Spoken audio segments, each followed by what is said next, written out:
Hey everyone, welcome to Holy Week. The focus of our time together today will be a donkey, her colt, and the king they carried into Jerusalem. I'm going to read some from the 21st chapter of Matthew. These are words we've all heard before, most of us as recently as yesterday.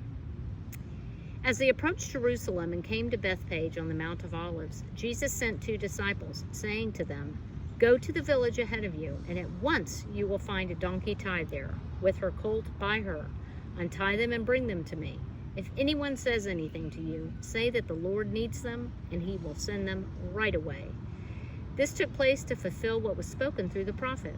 "Say to daughter Zion, see, your king comes to you, gentle and riding on a donkey, and on a colt, the foal of her donkey." Right at this same time, on opposite sides of the city, Jesus was on the east, Pontius Pilate was on the west. Pontius Pilate rode in as part of a cavalry. He was proclaiming protection of the empire. On the east, we had quite a different story. Jesus was proclaiming peace. He wasn't about to speak about protecting an empire. He was speaking about peace. Peace so he could save us from ourselves, y'all. He's trying to save us from ourselves right now. The Prince of Peace we read about in Holy Week scripture is the same Prince of Peace looking out for us right now. He's also the Prince of Forgiveness. We talked a bit about forgiveness last week. And this forgiveness goes right up to the time when Jesus took his last breath. Right before he had his last breath, he said, "Forgive them, Father, for they know not what they do." I wonder how many times he's saying that right now. Forgive them, Father, for they know not what they do.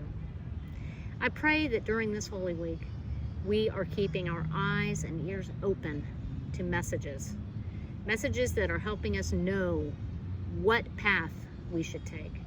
Messages that are helping us see that path in a brighter light so that we can follow it.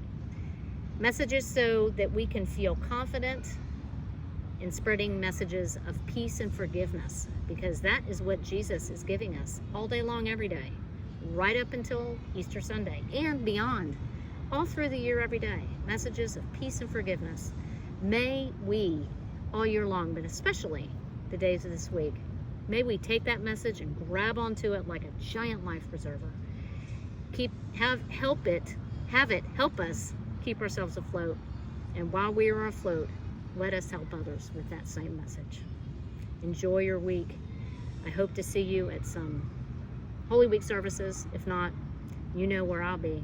Same time, same place next week with each of you. Love, light, and abundant blessings to you as we approach Easter Sunday.